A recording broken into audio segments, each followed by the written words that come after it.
नमस्ते, नमस्कार, जय हिंद साथियों। कैसे हैं आप लोग? उम्मीद है कि आप लोग अच्छे होंगे, स्वस्थ होंगे और अपनी तैयारी में पूरी तरह से जुटे होंगे, क्योंकि बीपीएससी टीआरई 2 में अब ज़्यादा वक्त नहीं रह गया है।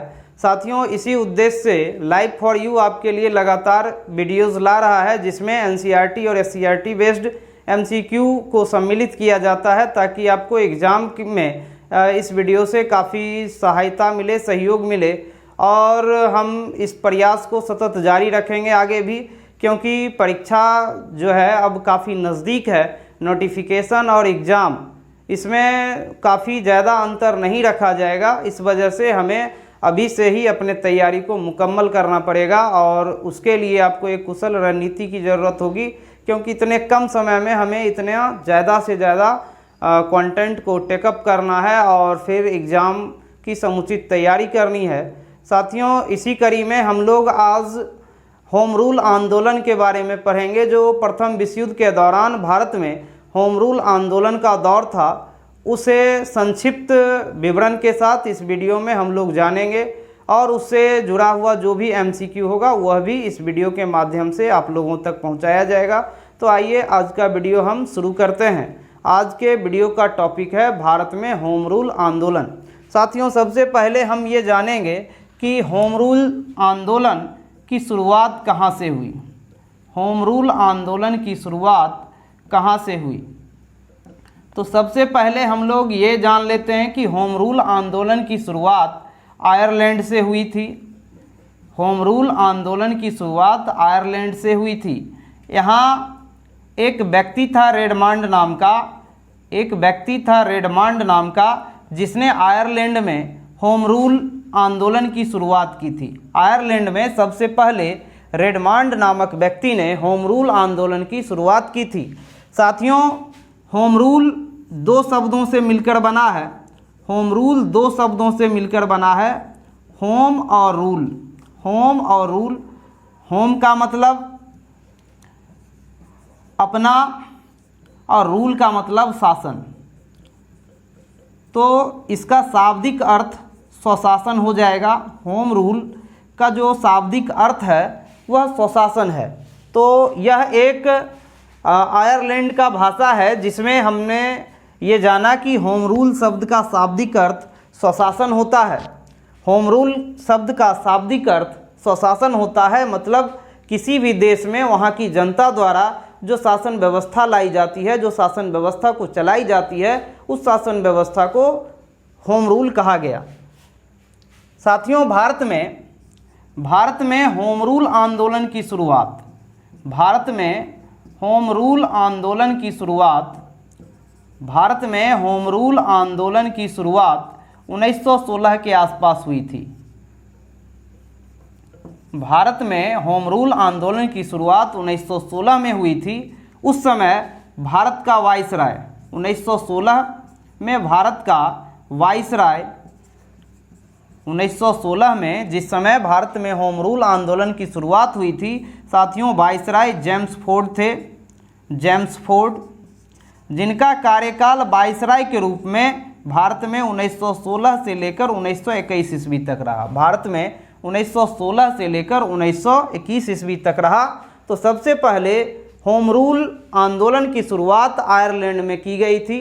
सबसे पहले होम रूल आंदोलन की शुरुआत आयरलैंड में की गई थी। किनके द्वारा किया गया था? तो रेडमांड नामक व्यक्ति के द्वारा किया गया था। और साथियों, जिस समय भारत में होम रूल आंदोलन की शुरुआत हुई, उस समय विश्व युद्ध चल रहा था।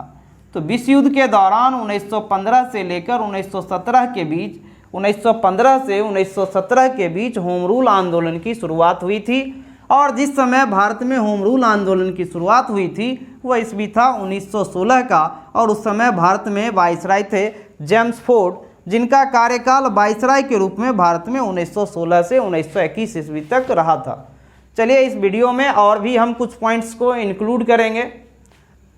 तो साथियों, हमने देखा कि होम रूल आंदोलन की शुरुआत आयरलैंड से हुई थी, और वहाँ रेडमांड नामक व्यक्ति के द्वारा सबसे पहले आयरलैंड में ही होम रूल आंदोलन की शुरुआत हुई थी। होम रूल शब्द का जो अर्थ है हमने बताया, या इसके नाम से भी स्पष्ट है। होम मीन्स 100 अपना, और रूल मीन्स शासन, मतलब स्वशासन, स्वशासन लाने की आंदोलन, स्वशासन लाने की आंदोलन होम रूल आंदोलन कहलाई।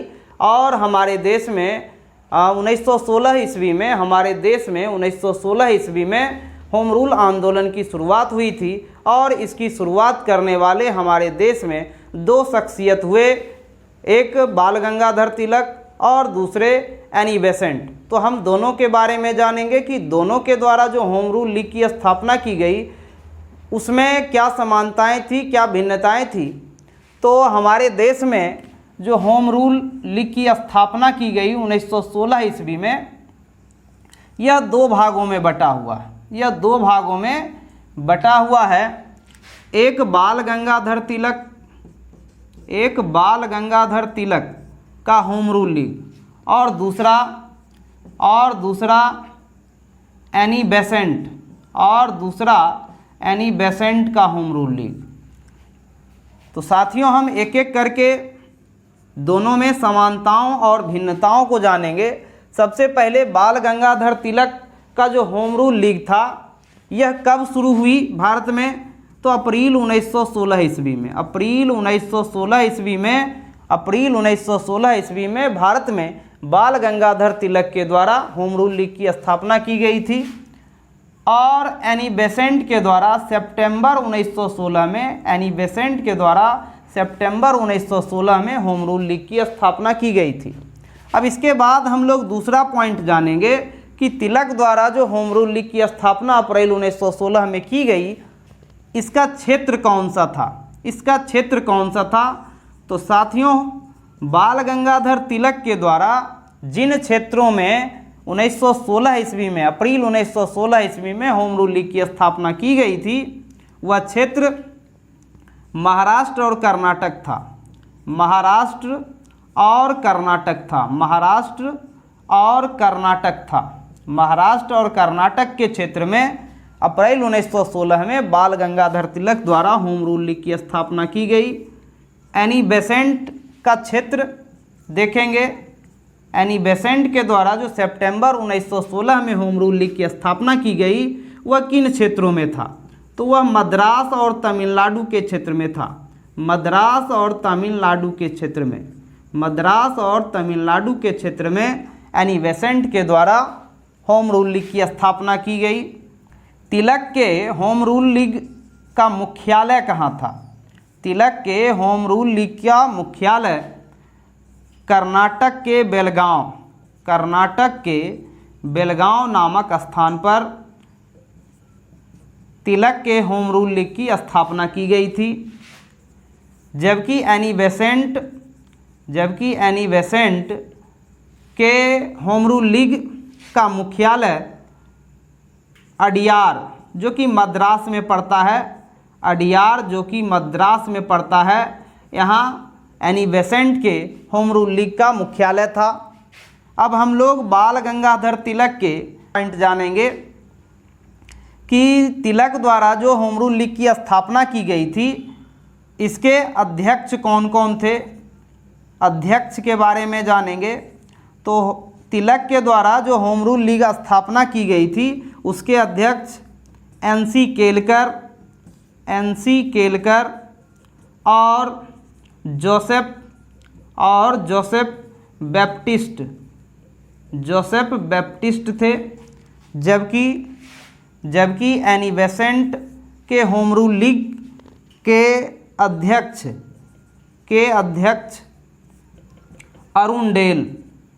अरुंडेल, जॉर्ज अरुंडेल, पूरा नाम जॉर्ज अरुंडेल थे। अगला पॉइंट हम लोग देखेंगे तिलक के होम रूल लीग का प्रचार प्रसार। तिलक के होम रूल लीग का प्रचार प्रसार का माध्यम क्या था? प्रचार का माध्यम तिलक के होम रूल लीग के प्रचार का माध्यम क्या था? तो तिलक द्वारा केसरी और मराठा नामक पत्रिका जो था, केसरी साथियों, केसरी मराठी भाषा में छपता था और मराठा अंग्रेजी भाषा में छपता था। केसरी मराठी भाषा में और मराठा अंग्रेजी भाषा में छपता था। इन्हीं दोनों पत्रिका के द्वारा बाल गंगाधर तिलक अपने होम रूल लीग का प्रचार प्रसार करते थे। जबकि एनी बेसेंट के प्रचार का माध्यम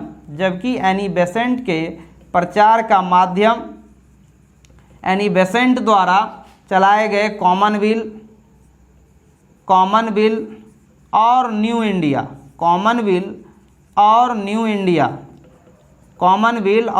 इंडिया नामक पत्रिका द्वारा किया जा रहा था। तो होम रूल लीग की स्थापना की गई थी। तिलक द्वारा जो होम रूल लीग की स्थापना की गई थी उसके प्रचार का माध्यम क्या था? केसरी और मराठा। साथियों, केसरी मराठा भाषा में छपता था और मराठा अंग्रेजी भाषा में छपने वाला पत्रिका था। जबकि एनी बेसेंट के होम रूल लीग के प्रचार का माध्यम कॉमनवेल्थ और न्यू इंडिया पत्रिका था। साथियों, तिलक के होम रूल लीग का उद्देश्य क्या था? किस उद्देश्य से तिलक ने होम रूल लीग की स्थापना अप्रैल 1916 में की थी? तो तिलक का उद्देश्य था स्वराज मेरा जन्मसिद्ध अधिकार है। स्वराज मेरा जन्मसिद्ध अधिकार है और मैं इसे लेकर रहूँगा। स्वराज मेरा जन्मसिद्ध अधिकार है। ये बाल गंगाधर तिलक के होम रूल लीग का मुख्य उद्देश्य था। जबकि एनी बेसेंट के होम रूल लीग का उद्देश्य स्वशासन था। साथियों, तिलक के होम रूल लीग का स्वरूप कैसा था? तो तिलक के होम रूल लीग का स्वरूप समिति स्वरूप था। समिति स्वरूप तिलक के होम रूल लीग को कहा गया।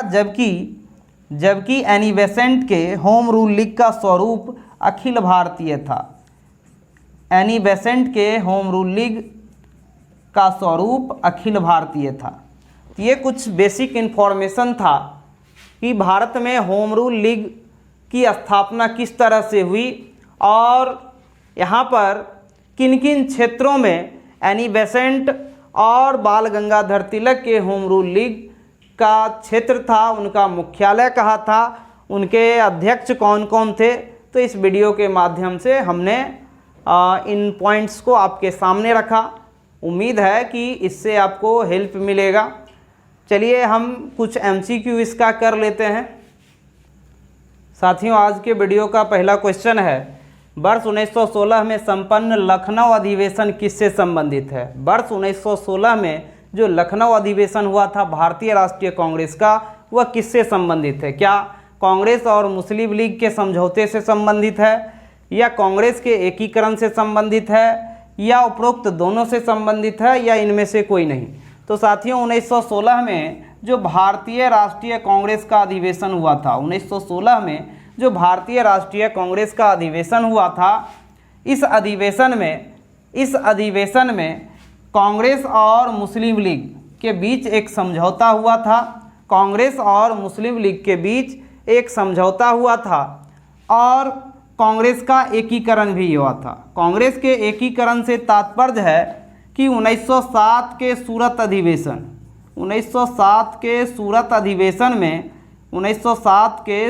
अधिवेशन में भारतीय राष्ट्रीय कांग्रेस के नेता दो गुटों में बट गए थे, नरम दल और गरम दल में बट गए थे, जिनका एकीकरण जो पुनः एक साथ आपस में मिल गए, वह 1916 के भारतीय राष्ट्रीय कांग्रेस के लखनऊ अधिवेशन में मिल गए थे। तो इस प्रश्न का ऑप्शन नंबर ए और बी दोनों सही है और ऑप्शन नंबर सी है उपरोक्त दोनों। तो ऑप्शन नंबर सी इस प्रश्न का सही उत्तर हो जाएगा। 1916 के लखनऊ अधिवेशन में कांग्रेस और मुस्लिम लीग के बीच एक समझौता हुआ था, साथ ही कांग्रेस का एकीकरण भी हुआ था। चलिए अब हम लोग नेक्स्ट क्वेश्चन लेते हैं। साथियों, क्वेश्चन नंबर 2 है, वर्ष 1916 में संपन्न लखनऊ अधिवेशन की अध्यक्षता किसने किया था? 1916 में जो लखनऊ अधिवेशन हुआ था भारतीय राष्ट्रीय कांग्रेस का, उसकी अध्यक्षता किनके द्वारा किया गया था? क्या सी राघवाचारी के द्वारा किया गया था, या अंबिकाचरण मजूमदार के द्वारा किया गया था, या अबुल कलाम आज़ाद के द्वारा किया गया था, या इनमें से कोई नहीं? इस प्रश्न का सही उत्तर ढूंढना है कि लखनऊ अधिवेशन जो 1916 में हुआ था उसकी अध्यक्षता किसने की थी? तो सी राघवाचारी 1920 के नागपुर अधिवेशन की अध्यक्षता किए थे। सी राघवाचारी 1920 के नागपुर अधिवेशन की अध्यक्षता किए थे। अबुल कलाम आज़ाद भारतीय राष्ट्रीय कांग्रेस के 2 बार अध्यक्ष चुने गए। 1923 के दिल्ली अधिवेशन की अध्यक्षता किए थे, 1923 के दिल्ली अधिवेशन की अध्यक्षता, और 1940 के रामगढ़ अधिवेशन की अध्यक्षता इन्होंने किया था। साथियों 1940 के बाद 1940 से लेकर 1945 तक 1940 से लेकर 1945 तक भारतीय राष्ट्रीय कांग्रेस का कोई भी अधिवेशन नहीं हुआ था। तो 1940 में अबुल कलाम आज़ाद जो चुने गए थे भारतीय राष्ट्रीय कांग्रेस के अध्यक्ष, यही 1945 तक अध्यक्ष के पद पर बने रहे। तो इस प्रकार जब हम देखेंगे कि भारतीय राष्ट्रीय कांग्रेस में लगातार 6 वर्षों तक जो कांग्रेस की अध्यक्षता या अध्यक्ष के पद पर बने रहे वो ये अबुल कलाम आज़ाद थे। और अंबिकाचरण मजूमदार 1916 के लखनऊ अधिवेशन की अध्यक्षता किए थे। 1916 के लखनऊ अधिवेशन की अध्यक्षता किए थे। तो इस प्रश्न का सही उत्तर ऑप्शन नंबर बी हो जाएगा। आइए हम लोग नेक्स्ट क्वेश्चन लेते हैं। साथियों क्वेश्चन नंबर 3 है, सूरत अधिवेशन 1907 में पृथक हुए उग्रवादी एवं उदारवादियों का एकीकरण किस अधिवेशन में हुआ था? सूरत अधिवेशन जो 1907 में हुआ था जिसकी अध्यक्षता रास बिहारी बोस द्वारा किया गया था। तो इस सूरत अधिवेशन में जो कांग्रेस का विभाजन हो गया था उदारवादियों एवं उग्रवादियों में, इसका पुनः एकीकरण भारतीय राष्ट्रीय कांग्रेस के किस अधिवेशन में हुआ था? क्या लखनऊ अधिवेशन 1916 में हुआ था, या लखनऊ अधिवेशन 1936 में हुआ था, या कलकत्ता अधिवेशन 1917 में हुआ था, या इनमें से कोई नहीं? तो इस प्रश्न का सही उत्तर ढूंढना है कि किस अधिवेशन में। तो साथियों अभी अभी हमने पढ़ा है कि जो उग्रवादी और उदारवादी या गर्म दल और नर्म दल जो 1907 के सूरत अधिवेशन में कांग्रेस का विभाजन हो गया था, इसका पुनः एकीकरण 1916 के लखनऊ अधिवेशन में हुआ था, जिसके प्रणेता एनी बेसेंट को माना जाता है, जिसका प्रणेता एनी बेसेंट को माना जाता है। एनी बेसेंट के प्रयासों से ही 1916 के लखनऊ अधिवेशन में उग्रवादी और उदारवादी का पुनः एकीकरण हो पाया। तो इस प्रश्न का सही उत्तर ऑप्शन नंबर ए होगा। 1936 का जो लखनऊ अधिवेशन था इसकी अध्यक्षता पंडित जवाहरलाल नेहरू द्वारा की गई थी। पंडित जवाहरलाल नेहरू द्वारा 1936 के लखनऊ अधिवेशन की अध्यक्षता की गई थी। 1917 के कलकत्ता अधिवेशन की अध्यक्षता एनी बेसेंट के द्वारा किया गया था। एनी बेसेंट के द्वारा कलकत्ता के 1917 का अधिवेशन की अध्यक्षता किया गया था। साथियों पंडित जवाहरलाल नेहरू भारतीय राष्ट्रीय कांग्रेस के 3 बार अध्यक्ष बने। पंडित जवाहरलाल नेहरू भारतीय राष्ट्रीय कांग्रेस के 3 बार अध्यक्ष चुने गए। सबसे पहले ये लाहौर अधिवेशन जो 1929 में हुआ था, 1929 के लाहौर अधिवेशन के अध्यक्ष चुने गए। उसके बाद 1936 के लखनऊ अधिवेशन के अध्यक्ष चुने गए, और उसके बाद 1937 के फैजपुर अधिवेशन के अध्यक्ष चुने गए।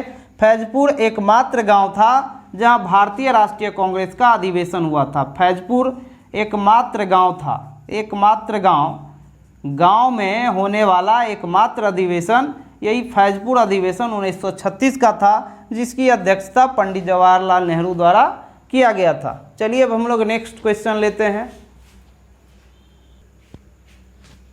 साथियों क्वेश्चन नंबर 4 है, अतिवादियों व उदारवादियों के पुनः एकीकरण की प्रक्रिया की प्रमुख शिल्पकार कौन थी? क्वेश्चन है कि जो अतिवादी और उदारवादी था इसका पुनः एकीकरण जो लखनऊ के अधिवेशन में हुआ था, जो 1916 ईस्वी में रखा गया था, जिसकी अध्यक्षता 2016 के लखनऊ अधिवेशन में जिसकी अध्यक्षता अंबिका चरण मजूमदार के द्वारा किया गया था, उस अधिवेशन में उदारवादी और अतिवादी का एकीकरण कौन किया था? किसके कहने पर या किसके प्रयासों से उदारवादियों और अतिवादियों का पुनः एकीकरण हो पाया, या यूँ कहें कि गर्म दल और नर्म दल का पुनः एकीकरण हो पाया? तो जैसा कि हम लोग जानते हैं कि 1907 के सूरत अधिवेशन में जिसकी अध्यक्षता रास बिहारी बोस द्वारा की गई थी, उस अधिवेशन में भारतीय राष्ट्रीय कांग्रेस का विभाजन हो गया था उदारवादी और उग्रवादी में, या गर्म दल और नर्म दल में। तो उसका पुनः एकीकरण जो लखनऊ अधिवेशन 1916 में हुआ था, उसके माने किनके प्रयासों से हुआ? क्या एनी बेसेंट के प्रयास से हुआ, सरोजिनी नायडू के प्रयास से हुआ, सुचेता कृपलानी के प्रयास से हुआ, या इनमें से कोई नहीं? तो हम लोग जानते हैं कि ये एनी बेसेंट ही थे जिनके प्रयासों से अतिवादियों और उदारवादियों का पुनः एकीकरण हो पाया। साथियों, क्वेश्चन नंबर 5 है, वर्ष 1916 में कांग्रेस और मुस्लिम लीग के मध्य समझौता किसने करवाया था? वर्ष 1916 का जो लखनऊ अधिवेशन था जिसके अध्यक्ष अंबिका चरण मजूमदार थे, उस अधिवेशन में कांग्रेस और मुस्लिम लीग के बीच एक समझौता हुआ था। उस समझौता को करवाने वाले कौन थे? क्या वह एनी बेसेंट थे, या तिलक थे, या मदन मोहन मालवीय थे, या इनमें से कोई नहीं? तो साथियों, वर्ष 1916 में जो कांग्रेस और मुस्लिम लीग के बीच समझौता हुआ था, उसको कराने में बाल गंगाधर तिलक ने अहम भूमिका निभाई थी, जबकि कांग्रेस के एकीकरण में एनी बेसेंट ने योगदान दिया था। बाल गंगाधर तिलक का जो प्रयास था कांग्रेस और मुस्लिम लीग के एकीकरण का, उसका विरोध मदन मोहन मालवीय द्वारा किया गया था। मदन मोहन मालवीय ने बाल गंगाधर तिलक द्वारा यह प्रयास जो कांग्रेस और मुस्लिम लीग के बीच समझौता हो, इसका विरोध मदन मोहन मालवीय के द्वारा किया गया था। तो इस प्रश्न का सही उत्तर ऑप्शन नंबर बी हो जाएगा।